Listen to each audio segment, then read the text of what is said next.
दोस्तों, man eating leopard of Rudraprayag की series में ये थर्ड एपिसोड है और इस चैप्टर का नाम है टेरर। इसमें जिम कॉर्बेट ने बताया है कि टेरर का असली मतलब क्या होता है। डर हम हर जगह देखते हैं कि डर क्या है, लेकिन वो बोले अगर डर को जानना है तो रुद्रप्रयाग के मैन ईटर का डर देखना था।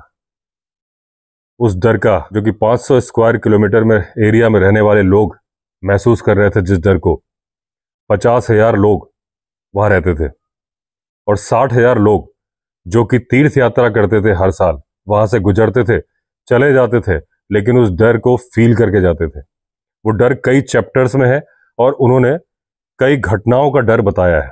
वो डर जो 1918 से लेके 1926 तक रुद्रप्रयाग में फैला हुआ था, जहां दिन में पूरी जिंदगी आराम से चलती थी, लेकिन रात में कर्फ्यू लग जाता था। वो कर्फ्यू किसी ने लगाया नहीं था, अघोषित कर्फ्यू था। उसके बाद अगर पड़ोसी का आप दरवाजा भी खटखटाएंगे तो कोई दरवाजा खोलेगा नहीं। कंडीशन ये थी कि दिन में सारी दिनचर्या आराम से चल रही है, लोग बाजार जा रहे हैं, कोई घास काटने जा रहा है, बच्चे खेल रहे हैं, कोई अपने काम से जा रहा है, कोई खेत में जा रहा है। शाम होते ही अजीब सा सन्नाटा पसरने लगता था और सूरज जैसे जैसे पश्चिम दिशा की ओर जा रहा होता था, लोग अपने काम छोड़ छोड़ के घर भाग रहे हैं। दुकानदार दुकान समेट के, माएँ अपने बच्चों को ढूंढने लगती थी, कहाँ हैं, बच्चों को अंदर करती थी। काम किसी का कंप्लीट हुआ नहीं हुआ, वैसे ही छोड़ के घर को भागना। अगर किसी ने रास्ते में रोक भी लिया तो रुकना नहीं, सीधे घर जाना, क्योंकि सूरज की किरण डूबने के पहले घर के अंदर हो जाना यह नियम था। जो तीर्थयात्री वहां के निवासी नहीं थे, बद्रीनाथ केदारनाथ जा रहे होते थे, उन्हें भी पता था, और जिन्हें नहीं पता था उन्हें माहौल देख के मालूम चल जाता था।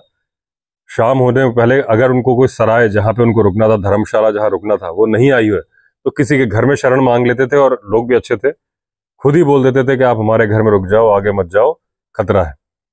तो सूरज डूबने के पहले, सूरज के रहते रहते सारे लोग अपनी अपनी जगह जो जहां है वहां सेट हो जाते थे। जब लोग घरों में बंद हो जाते थे तो घर में ऐसा भी नहीं था कि एक दरवाजे के अंदर बंद हो, उन्होंने एक दरवाजे के बाहर दूसरा दरवाजा भी बनाया हुआ था, क्योंकि ये रुद्रप्रयाग का मैन ईटर लेपर्ड दरवाजा भी खोल लेता था। दरवाजा कैसे खोल लेता था उसकी कई डिफरेंट तरीके हैं, आगे आपको इस स्टोरी में मालूम चलेगा, लेकिन मैं बेसिकली बता दूं कि लेपर्ड केवल ये नहीं, बाई नेचर लेपर्ड की आदत होती दरवाजा को नॉक करने की। ऐसे वो दरवाजा, अब अगर किसी ने कुंडी सीधे चटकनी वाली कुंडी लगाई है तो बार बार नॉक करेगा, और कुंडी को घुमाया नहीं तो कुंडी नीचे सरक जाती है। अगर किसी साकल वाला है तो साकल भी क्या, साकल मतलब जो चेन होती है, जब बार बार दरवाजे में, एक दरवाजे में पंजा मारो तो धीरे धीरे धीरे, अगर उसमें लॉक नहीं लगा है या कुछ एक लकड़ी ऐसी ना डाल दी गई हो, तो वो बार बार पंजा मारने से दरवाजा हिलता है और वो कुंडी सरक के गिर जाती थी। तो इस तरीके से तो नॉर्मल लेपर्ड भी दरवाजा खोल लेते हैं, कई जगह सुनने में आया है। रुद्रप्रयाग का मैन ईटर लेपर्ड तो बहुत ज्यादा समझदार था, जरूरत से ज्यादा चालाक था। ये तो अभी आगे किस्सा आएगा, मैं बताऊंगा आपको। उसमें जो लकड़ी, दरवाजे में चेन लगा के जो लकड़ी फंसाई गई है, उसको भी निकाल लेता था। तो ये था डर जो कि रुद्रप्रयाग के लोगों में फैला हुआ था। अब उन्होंने घटनाएं बताई हैं, कुछ डर के उदाहरण, डर के सैंपल दिए हैं कि मालिक ने बच्चे की सुरक्षा के लिए क्या किया था कि दरवाजा लगा के उसमें वो चेन, जो साकल बोलते हैं, वो लगा के, उस साकल जहां फंसती थी उसमें लकड़ी का गुटका वो ऐसा लगा के फंसा दिया था। बाहर से एक कवर लगा दिया था दरवाजे पे। लड़के ने भी अपनी सुरक्षा के लिए अंदर से पत्थर लगा दिया था। बड़ा सा एक डबल स्टोरी बिल्डिंग में नीचे ग्राउंड फ्लोर का हॉल था, उसमें 30-40 बकरियां थी। और बकरियों से बचने के लिए कि बकरी रात को सो रहा है और उसकी नींद ना डिस्टर्ब करे, उस पर चढ़ ना जाए, क्योंकि बिल्कुल पैक था। कोने में उसने भी एक छोटी सी बाड़ लगा ली थी कि बकरियां उसकी तरफ ना आए। और वो कंडीशन ऐसी थी कि उसमें अगर लेपर्ड आता तो बकरियों के या तो पीठ पे चढ़ के जाता या पेट के नीचे जाता, रास्ता ही नहीं था कि निकल के चला जाए। लेपर्ड आया, बिना पता चले दरवाजा खोल लिया। 30-40 बकरियां थी, किसी को छुआ भी नहीं। लड़के के पास गया, उसको उठा के ले गया, और जब लेपर्ड ने दरवाजा खोला होगा, आहट की होगी, तो लड़के की नींद तो पक्का टूटी होगी, ऐसा हो नहीं सकता। हाँ, लेकिन उसकी चिल्लाहट सुनने वाला कोई था नहीं, और उसको उठा के ले गया। जाहिर सी बात है, जिस वक्त ये लड़के तक पहुंचा तब तो इसको बकरियों की पीठ पे चढ़ के जाना पड़ा होगा, या बकरियों के पैर के नीचे से जगह हो रही नहीं होगी, क्योंकि जगह नहीं थी। हाँ, जब ये वापस जा रहा था बच्चे को लेके, 14 साल के बच्चे को लेके, तब बकरियां पूरा खाली था, क्योंकि जैसे ही दरवाजा खोल के ये अंदर घुसा लेपर्ड, सारी बकरियां बाहर निकल गई भाग के। वो लेके चला गया बच्चे को, बच्चे की बॉडी मिली, बकरियां फिर खेतों में मिली सुबह। तो इस तरह से वो, उसके पास खाना था, 40 बकरियां थी, लेकिन नहीं, उसको आदमी ही चाहिए था। दूसरे किस्से में क्या हुआ कि एक पड़ोसी अपने दूसरे पड़ोसी के साथ हुक्का पीने के लिए गया उसके घर पे। एल शेप का रूम था, दोनों साथ में बैठ के हुक्का पी रहे थे। अचानक से जब हुक्का आपस में एक्सचेंज कर रहे थे दोनों, एक के हाथ से हुक्का थोड़ा ग्रिप लूज हो गई, नीचे गिर गया, उसका जो जलता वो कोयला नीचे गिर गया। तो दूसरे ने बोला, भाई देख के करो, नहीं तो कंबल भी जल जाएगा। और वो उठा उस आग को समेटने के लिए ताकि कुछ जल ना जाए। ये बात है, रात हो चुकी थी, लेकिन क्योंकि वो घर के अंदर बैठे थे तो वो सिक्योर फील कर रहे थे, और उनके गांव में कभी लेपर्ड ने अटैक किया भी नहीं था, क्योंकि तो 500 किलोमीटर में अटैक करता था। दरवाजा उड़का हुआ था, मतलब, लेकिन कुंडी नहीं लगी थी। जैसे ही वो उठा और वो वापस दे, उतनी देर में देखा कि दरवाजे से लेपर्ड उसके दोस्त को लेके जा रहा है। और चांदनी रात थी, उसको दिखा कि सामने दिख रहा है। वो जब अपना घटनाक्रम कॉर्बेट को बता रहा था, जो दोस्त बैठा था, बोला, साहब मैं केवल एक हाथ की दूरी पे बैठा था उससे, मुझे सिर्फ सांस खींचने की आवाज के अलावा कुछ भी सुनाई नहीं दिया, न चिल्लाने, न चीखना, न कुछ। सिर्फ एक हाथ की दूरी पे बैठे हुए आदमी को लेपर्ड खींच के ले गया, और बगल वाले को मालूम नहीं चला। इतना शातिर लेपर्ड था वो। एक मुखिया थे, उनकी वाइफ बीमार थी, तो पड़ोस से 2-3 लेडीज आई थी नर्स एज ए हेल्प करने। तो वो जो कमरा था जिसमें वो, बाहर वाले कमरे में उनके हस्बैंड सो रहे थे, अंदर लेडीज सो रही थी। 4 फुट ऊपर एक विंडो थी, उसमें एक बर्तन रखा था पानी का, वो खुली हुई विंडो थी, और उसमें बर्तन के बाद कोई जगह नहीं थी, सो रहे थे। रात को लेपर्ड आया उस विंडो से, बड़ी सफाई से निकला कि वो बर्तन भी नहीं गिरा। अंदर आने के बाद में जो बाहर वाला कमरा था, वहां जो हस्बैंड सो रहे थे उनके चारों तरफ घूमा, ये सब पग मार्क से मालूम चल गया। अंदर गया, फिर आवाज आई, क्योंकि जब वो लेडी को उठा के जा रहा था तब वो बर्तन गिर गया। जब लालटेन जलाई गई तो देखा कि उनकी बॉडी वहां फंसी हुई है, डेड बॉडी, यहाँ पे गले में दांत के निशान हैं। वो जो लेडीज आई थी पड़ोस से, वो बोली कि साहब ये अच्छा हुआ कि उस लेपर्ड ने बीमार महिला को चुना, क्योंकि वो तो बीमार थी, उनकी हालत ऐसी थी नहीं कि बचती, लेकिन जिनको बचना था अगर उनमें से किसी को ले जाता तो 2 मौतें होती, एक ही मौत हुई। दोस्तों, छत पे लाइट कम हो गई थी, तो फिर मैं यहाँ बैठ गया ड्राइंग रूम में। अब यहाँ पे कंटिन्यू करता हूँ स्टोरी। अब एक घटना हुई कि 2 गूजर थे जो अपने जानवर चराने जा रहे थे, और उनके साथ में एक बेटी थी। तो वो दोनों गूजर भाई थे। तो जो बड़ा भाई था उसकी बेटी थी वो। अब कॉर्बेट बोलते हैं कि या तो वो गूजर बाहर से आए थे, उनको पता नहीं था कि यहाँ मैनीटर है, या उन्होंने सोचा था कि इतनी सारी भैंसें हमारे साथ है तो वो हमारी रक्षा कर लेंगी, क्योंकि भैंसों का नेचर होता है मालिक के लिए वफादार होती हैं। और आपने कई मेरी स्टोरी सुनी होंगी, टाइगर से भी लड़ जाती हैं, 10-10 भैंसें लड़के अपने मालिक को छुड़ा लेती हैं। अब शाम को उन्होंने क्या किया कि अपनी भैंसों को एक जगह बांध दिया लंबी रस्सियों से, और उस लड़की ने खाना बनाया तीनों लोगों के लिए।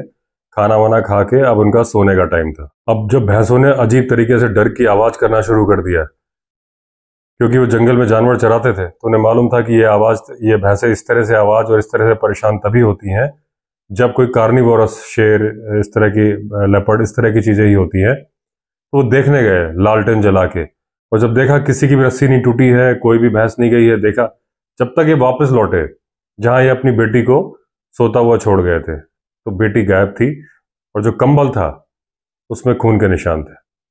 अब जब सुबह हुई तो ये ढूंढने निकले उसको, तो जो ब्लड के निशान थे उसको देखते हुए गए, तो काफी आगे जाके देखा तो लेपर्ड ने उस लड़की को ऑलमोस्ट खा लिया था। तो उसके भाई ने जिम कॉर्बेट को घटना बताई। वो बोले, साहब मेरा भाई बहुत ही बदकिस्मत था, एक तो उसको कोई बेटा नहीं था, केवल यही एक बेटी थी। उसकी कुछ दिन बाद वो शादी करने की सोच रहा था, और उसी से बच्चा होता और उसका वंश आगे चलता, और एक इकलौती बेटी को लेपर्ड खा गया। अब कॉर्बेट बोलते हैं कि मैं ये सारी घटनाएं बता रहा हूँ, ऐसी घटनाएं तो मैं बहुत सारी बताता रहूंगा, क्योंकि ऑन रिकॉर्ड ही 125 लोग मरे हुए हैं। लेकिन बोले, मैंने एक आपको आइडिया करा दिया कि किस तरह के टेरर में गढ़वाल के लोग जी रहे थे। बताते हैं कि जो गढ़वाली लोग होते हैं वो काफी अंधविश्वासी होते हैं, और लेपर्ड के डर से ज्यादा उनको डर लेपर्ड को ये मानने में था कि वो सुपर नेचुरल है। कई लोग बोलते थे कि वो लेपर्ड है ही नहीं, वो एक शक्ति है, वो एक राक्षस है, वो है पिशाच है जो कि खून पीने आता है। इस तरह की मान्यताएं थी, तो और उनको हिम्मत हार जाते थे। उसका एक उदाहरण वो देते हैं। अब वो बोलते हैं कि जो रुद्रप्रयाग का जो फॉरेस्ट बंगलो था, एक रूम वाला, सुबह तड़के सुबह होने वाली थी, ये रूम से बाहर निकले। बाहर निकलते ही इनको वरांडे में पगमार्क, जो धूल थी उसमें पगमार्क मिले और बिल्कुल फ्रेश थे। वो लग रहा था कि अभी अभी निकल के गया है, और लेपर्ड उसी वक्त निकल के गया था। तो ये लग रहा था कि लेपर्ड को यहाँ कुछ खाने को नहीं मिला, क्योंकि फॉरेस्ट बंगलो के दरवाजे तो पक्की तरह से बंद थे। तो वो निकल गया था पिलग्रिम रोड की तरफ, जो गुलाब राय धर्मशाला, जो हमने अपने पिछले एपिसोड में जिसका जिक्र किया था कि वहाँ एक पंडित जी भी रहते हैं जिनका एक इंपॉर्टेंट रोल है इस कहानी में, उस तरफ को आगे बढ़ा है। जिम कॉर्बेट ने उस पर पीछे पीछे चलना शुरू किया। बस वो कुछ मिनट ही आगे चल रहा था लेपर्ड। निशान से मालूम चल रहा था, ताजे निशान थे। शाम के टाइम उस रास्ते से बकरियां और भेड़ बकरियां गए थे, उनके पैरों के निशान थे, काफी धूल उड़ी हुई थी। उससे बिल्कुल ऐसा समझ में आ रहा था जैसे कि ताजी गिरी हुई बर्फ पे जैसे पैरों के निशान छप जाते हैं, उस तरह से निशान छपे हुए थे। और कॉर्बेट बताते हैं कि इतने दिनों में उसके लेपर्ड के पगमार्क वो अच्छी तरह से पहचान चुके थे। बोल रहे हैं 100 लेपर्ड के पगमार्क ला दो और मैं इस लेपर्ड के पगमार्क पहचान जाता। ये फॉरेस्ट के जानकार थे। आपने पहले भी मेरी स्टोरी सुनी है। यही सेम कहानी हुई थी चौगढ़ वाले टाइगर में, कि शेरनी का जो तलवा था कटा हुआ था, और ये बोल रहे थे कि 100 पगमार्क में उसको पहचान लेता। कॉर्बेट बताते हैं कि जो कार्निवोरस जानवर होता है उसके पगमार्क से बहुत कुछ पता चलता है। उसकी एज, सेक्स, स्ट्रेंथ, और जनरली एज तो उसे इस तरह से मालूम चल जाती है कि जब उसके पैर फटे हुए होते हैं तो जितना ज़्यादा एजेड होगा उतने पैर फटे हुए होंगे। स्ट्रेंथ का तो अंदाजा जनरली वो इस तरह से लगाते थे कि वो पैर पे प्रेशर कितना लगाता है, तो उससे आइडिया लग जाता है। और भी कई तरीके होंगे जो मुझे पता है, ये कॉर्बेट ने नहीं लिखा है, ये मैं बता रहा हूँ आपको। पैर फटने वाली बात तो कॉर्बेट ने लिखी थी अपने चौगढ़ टाइगर उसमें, कि जितनी ज्यादा एज हो जाएगी, लेकिन ये स्ट्रेंथ वाली बात मैंने देखी है। बाकी सेक्स कैसे मालूम पड़ता है वो कॉर्बेट को मालूम होगा, मुझे आइडिया नहीं, कि पग मार्क देख के मुझे आइडिया नहीं लग पाता कि ये मेल है कि फीमेल है। जनरली होता यह है कि मेल का पंजा बड़ा होता है, फीमेल उसी स्पीशीज में थोड़ी छोटी होती है। अगर टाइगर की बात करेंगे, टाइगर का वजन अगर 150 से 200 किलो वजन है, तो टाइग्रेस का 100 से 150 होगा। लेपर्ड अगर 100 केजी का है तो फीमेल लेपर्ड 80-70 की होगी। तो उसका पंजे का साइज से थोड़ा आइडिया लग जाता है मेल फीमेल का। कि अब जिम कॉर्बेट जब फॉलो कर रहे थे तो वो रोड सुबह सुबह एकदम खाली होती थी, कोई ट्रैफिक या कुछ भीड़ नहीं थी उसमें। कुछ पहाड़ी नाले इस तरह के बीच में भी आते थे, तो ये बड़े अलर्ट थे, ये देखते हुए चल रहे थे। क्योंकि इस लेपर्ड का और कुछ हो ना हो, एक उसूल था, ये दिन में वारदात नहीं करता था। तो इन्होंने कहा ऐसा ना हो कि आज ही वो उसूल तोड़ दे। तो ये जहां जहां कुछ ऐसे छुपने की जगह थी वहां देखते हुए चल रहे थे। फाइनली फिर एक जगह जाके इनको घनी झाड़ियों में उसके निशान मिले जाते हुए। जिस जगह से लेपर्ड ने वो रास्ता छोड़ के झाड़ियों में घुस गया था, वहां से करीब 100 गज की दूरी पर एक कांटों का बाड़ा था, जो खेत की रखवाली, जानवरों की रखवाली के लिए ओनर ने बनाया था। जब उस जो बाड़ा था उसके मालिक अपने कांटे हटा ही रहा था जानवरों को बाहर लाने के लिए, तभी जिम कॉर्बेट पहुंच गए, जो कि लेपर्ड के पीछे पीछे जा रहे थे। तो उन्होंने पूछा तुमने लेपर्ड देखा? तो बोला साहब लेपर्ड तो नहीं देखा मैंने, लेकिन काकड़ के भौंकने, या काकड़ की जो भौंकने की तरह आवाज करता है वो आवाज आई थी। कुत्तों ने भी कुछ साइंस दिए थे, तो लगा था कि कुछ गड़बड़ है। फिर जिम कॉर्बेट ने उससे बोला कि तुम अपनी इन बकरियों में से मुझे 1-2 बकरी दे सकते हो क्या? वो बोला क्यों? तब इन्होंने बताया कि मुझे उसको एक जगह बांधना है ताकि वहां पर लेपर्ड आए और उसको मारूं। तो फिर इन्होंने अपनी सिगरेट दी और साइड में जाके दोनों ने सिगरेट पीनी शुरू करी। अच्छा, जब ये सिगरेट पी रहे थे तो अभी तक उसने ये नहीं बोला था कि वो बकरी देगा कि नहीं देगा। सिगरेट पीते पीते फिर उसने बोला कि साहब, मैं आपके बारे में सुन रहा था कि एक साहब आए हैं यहाँ पे उस आदमखोर तेंदुओं को मारने के लिए, मैं समझ गया आप ही वो हो। तो बोला साहब, मैं एक बात आपको बता दूं कि ये तेंदुआ नहीं है, ये एक दुष्ट आत्मा है और इसका खात्मा कोई नहीं कर सकता।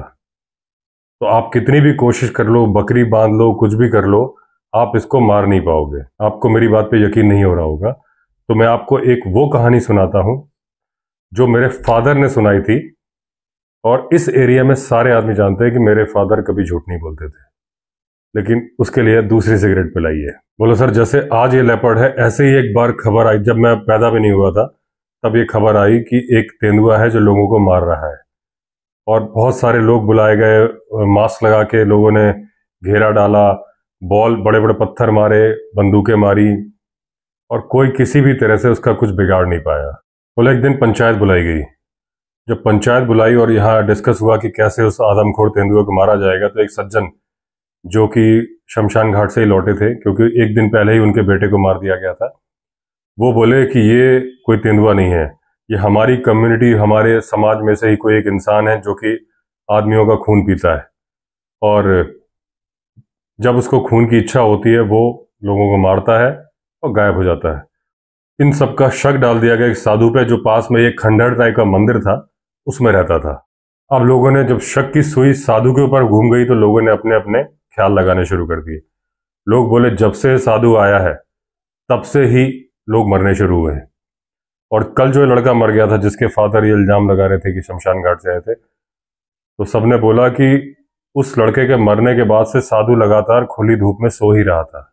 लेकिन उसमें कुछ समझदार लोग भी थे, तो उन्होंने ये डिसाइड किया कि ऐसे हम डिसीजन नहीं ले सकते, लेकिन हाँ, साधु की मूवमेंट पे निगाह रखनी पड़ेगी। अब 3 पार्टी बनाई गई जो कि साधु पे निगाह रखने वाले, 3 पहरों पे निगाह रखने वाली थी, एक रात को, एक उसके बाद, एक उसके बाद। तो 2-3 दिन तक साधु अपनी कुटिया से बाहर नहीं निकला। अब ये जो सिगरेट पीते हुए जो ये कहानी पूरी सुना रहा था, जो ये बोलता है कि मेरे पिताजी तीसरी पार्टी के मेंबर थे। तब एक दिन रात को देखा तो साधु की कुटिया का दरवाजा खुला और वो साधु अंधेरे में गायब हो गया। थोड़ी देर बाद जंगल के वहां से झोपड़ियां बनी थी, वहां से बहुत जोर की चीख आई और चीख रुक गई। अब वो लोग, सारे लोग बिना पलक झपकाए वेट कर रहे थे साधु का, और थोड़ी देर बाद साधु आता नजर आया और उसके हाथ में और मुंह में खून लगा हुआ था। और उसके बाद जैसे ही वो साधु अंदर गया, इस पार्टी ने बाहर से दरवाजे बंद कर दिए, दरवाजों में चेन लगा दी, चारों तरफ लकड़ी लगा दी, आग लगा दी। सुबह होते होते वो साधु भी जल गया, कुटिया भी जल गई, सिर्फ राख ही राख थी। अब इस इंसान का कहना है कि उसके बाद से जो भी किलिंग हो रही थी उस इलाके में, वो रुक गई। आदमी बोलता है कि आजकल अभी जो हत्याएं हो रही हैं, जो मैन ईटिंग लेपर्ड की कहानी हो रही है, इसमें आसपास इतने सारे साधु हैं, उन पे कोई शक नहीं कर रहा है। अगर ये शक किया जाए तो फिर ये हत्याएं रुक जाएंगी, क्योंकि ये लेपर्ड कर ही नहीं रहा है। और जो गढ़वाल के लोग सफर कर रहे हैं, ऐसे ही करते रहेंगे अगर लेपर्ड को मारने की कोशिश होती रहेगी। ये कहानी बोल रहा था वो आदमी जो, जिससे बकरी मांगी थी इन्होंने, और सिगरेट पीते पीते ये बात हो रही थी। अब उसने बोला कि साहब, आपने मुझसे क्वेश्चन किया था कि क्या मैं तुम्हें अपनी एक बकरी बेच सकता हूँ। तो साहब, मैं आपको अपनी बकरी नहीं बेच सकता, क्योंकि मेरे पास एक भी एक्स्ट्रा बकरी नहीं है। लेकिन अगर आप अभी भी मेरी कहानी सुनने के बाद बकरी बांधना चाहते हैं उस लेपर्ड को मारने के लिए, मैं आपको एक अपनी भेड़ किराए पे दे सकता हूँ। किराए पर ऐसे कि आप उसको बांध दीजिए, अगर उसको लेपर्ड ने मार दिया तो आप मुझे पैसे दे देना, नहीं मारा तो आप मेरी भेड़ मुझे वापस कर देना। मैं 2 दिन तक यहाँ पे हूँ, आप उस भेड़ को यूज कर लो। और जब भूटिया सितारा, भूटिया स्टार, भूटिया एक जनजाति होती है, तो उसका सितारा होगा, तो वो उस, बोला जैसे ही वो भूटिया स्टार उगेगा, मुझे यहाँ से आगे बढ़ना है। अब जब शाम ढलने को हुई तो जिम कॉर्बेट वापस लौट आए वहां पे, जो कांटेदार बाड़ा था। तो जो जिसके साथ इन्होंने सिगरेट पी थी, उसने कहा साहब आप छांट लीजिए। तो इन्होंने ऐसी भेड़ छांटी जो इतनी भारी भरकम थी कि अगर वो लेपर्ड खाए तो 2 दिन का पेट भर जाए उसका। तो वो उन्होंने निकाल के ले ली किराए पे या उधार, और उस भेड़ को उन्होंने उस जगह बांध दिया जहां से 12 घंटा पहले लेपर्ड निकला था। सुबह जब जिम कॉर्बेट उठे, बंगलों से बाहर आए, फिर इनको लेपर्ड के पग मार मिले, वरांडे में नहीं, लेकिन थोड़ा सा ही आगे। इस बार वो जो है गुलाब राय की तरफ से आया था। गुलाब राय वो जो धर्मशाला थी, और इस फॉरेस्ट बंगलों में आने के बाद रुद्रप्रयाग बाजार की तरफ चला गया था। अब इन्होंने उसको, भेड़ को देखा, तो भेड़ को लेपर्ड ने मार तो दिया था, जैसे ही इन्होंने बांधा था शायद उसके थोड़ी देर बाद ही, खाया नहीं था बिल्कुल, मार दिया, लेकिन वो ढूंढ रहा था आदमी को खाने के लिए। अब वो जो जिसने भेड़ दी थी, वो बोला साहब आप अपने घर चले जाओ, आप नहीं मार पाओगे, वो दुष्ट आत्मा है, और ये मेरी सलाह है। और वो कह के हरिद्वार की तरफ निकल गया अपनी भेड़ों को लेके। अब जो साधु पे शक करके उसको जिंदा जला देने की घटना इसने सुनाई थी, ये कॉर्बेट बोलते हैं ऐसी एक घटना कुछ साल पहले रुद्रप्रयाग में होते होते बची थी, भगवान की दया से। साधु को कुछ नहीं हुआ था। तब क्या हुआ कि एक साधु पे लोगों का शक हो गया, वहां पे भी ऐसे ही शिकार हो रहे थे, लोग मारे जा रहे थे कि भीड़ ने साधु को घेर लिया, साधु की कुटिया को, और आग लगाने या कुछ करने की तैयारी में थे। तभी फिलिप मैसन जो वहां पे डिप्टी कमिश्नर थे वो पहुंच गए। वो उस एरिया में कैंपिंग कर रहे थे। उन्होंने ताड़ लिया कि ये भीड़ बहुत गुस्से में है, समझाने से मानेगी नहीं। तो उन्होंने भीड़ से बोला कि आप लोग सही हो, आपने बिल्कुल सही आदमी पे शक किया है, लेकिन उसका अपराध प्रूव होना चाहिए, और उसको प्रूव करने के लिए क्या करना होगा, हम 7 दिन तक अरेस्ट करके रखते हैं, चारों तरफ से घेर देते हैं, साधु को ना कहीं जाने देंगे ना बाहर आने देंगे, पुलिस भी गार्ड करेगी, आप लोग भी गार्ड करो, फिर अगले का अपराध प्रूफ हो जाएगा, फिर आप लोग एक्शन लेना। सब लोग मान गए इस बात को, लोगों ने भी, पब्लिक में भी से लोग रहे, और सब दिन रात का पहरा डाल दिया गया। लेकिन 8वें दिन साधु तो अंदर ही था, कहीं बाहर नहीं गया।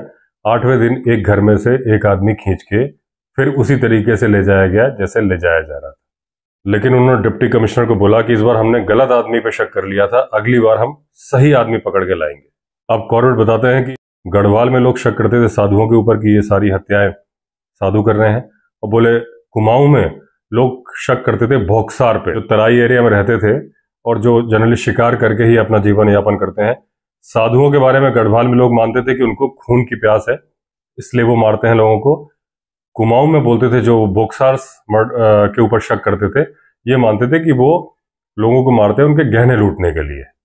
और ज्यादातर केस में लेडीज ही ज्यादा मारी जाती हैं। मैन ईटर का आप ज्यादातर शिकार देखेंगे तो लेडीज होता है। उसका रीजन है कि वो इजीली टारगेट कर लेता है मैन ईटर, तो ज्यादातर केस में लेडीज ही मारी जाती हैं। तो वहां पे कुमाऊं में शक क्यों करते थे कि लेडीज गहने पहनती हैं। अब जिम कॉर्बेट बोलते हैं कि जो इतना सारा इसको ढूंढ ढूंढ के जो मैं इमेजिन कर रहा था कि वो कैसा दिखता होगा लेपर्ड, बोले मुझे ऐसा लगता था कि जब वो मुझे देखेगा तो लाइट कलर का एक लेपर्ड होगा जिसकी शक्ल होगी एक क्रूर इंसान की, जो मुझे देख के हंसेगा, ठहाके मारेगा कि मैं उसको पकड़ नहीं पा रहा हूं, और इस मौके की तलाश में होगा कि कब मेरी गर्दन पे वो अपने दांत गड़ाए। और उन्होंने बोला कि वैसे मैं गवर्नमेंट का रिप्रेजेंटेटिव नहीं हूं, लेकिन लोगों का सवाल था गवर्नमेंट 8 साल तक वो वारदात करता रहा, गवर्नमेंट क्या कर रही थी। लेकिन बोला मैं आपको बता दूं कि गवर्नमेंट बहुत कुछ कर रही थी। गवर्नमेंट ने पूरी कोशिशें करी। 4000 लोग लाइसेंस होल्डर थे, गन लाइसेंस के। गवर्नमेंट ने इनाम रख दिया था कि जो लेपर्ड को मारेगा इतना इनाम। 300 नए लाइसेंस बांटे थे। उसके अलावा गढ़वाल में लैंसडाउन, जो कि गढ़वाल राइफल्स का हेडक्वार्टर्स है, तो वहां से जितने भी जवानों को छुट्टी मिलती थी उन्हें अपनी बंदूक साथ ले जाने की परमिशन दी गई थी कि अपने गांव बंदूक लेके जाए ताकि लेपर्ड मिले, अगर मिले तो मार दे। इसके अलावा ये बंदूकें तो उनको अलग तरीके की थी, लेकिन जो शिकार के लिए तेज बंदूकों की जरूरत होती है वो भी इनके बॉसेस दे के भेजते थे कि तुम अपने घर जा रहे हो, उस इलाके में जा रहे हो जहां लेपर्ड है, लो ये बंदूक ले जाओ, इससे मारना। जो पटवारी, क्योंकि पहाड़ों पे पटवारी को ही पुलिस के पावर होते थे, उनको जहर भी दिया गया था, जहर रखने के लिए कि जहां पे भी लेपर्ड आदमी मारे तो उस पे जहर छिड़क दो ताकि लेपर्ड आके मर जाए खा के। यानी सारे जतन गवर्नमेंट कर रही थी, इनाम डिक्लेयर किया था, जो जो चीजें की जा सकती थी, लेकिन लेपर्ड पकड़ में नहीं आ रहा था, ना ही मारा जा रहा था। इन सारे नतीजों का केवल एक नतीजा हुआ था कि उस मैन ईटर लेपर्ड के पैर में एक गोली का निशान था।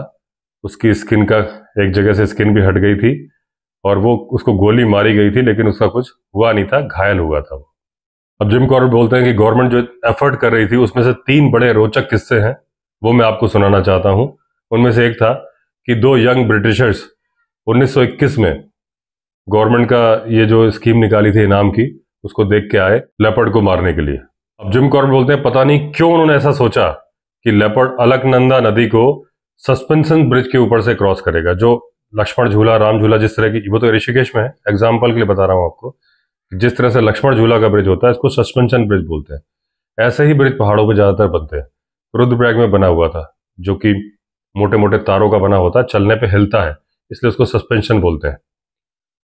तो उन सस्पेंशन ब्रिज को होल्ड करने के लिए दोनों तरफ मोटे मोटे पिलर खड़े किए जाते हैं, पत्थर के मीनारें खड़ी की जाती हैं।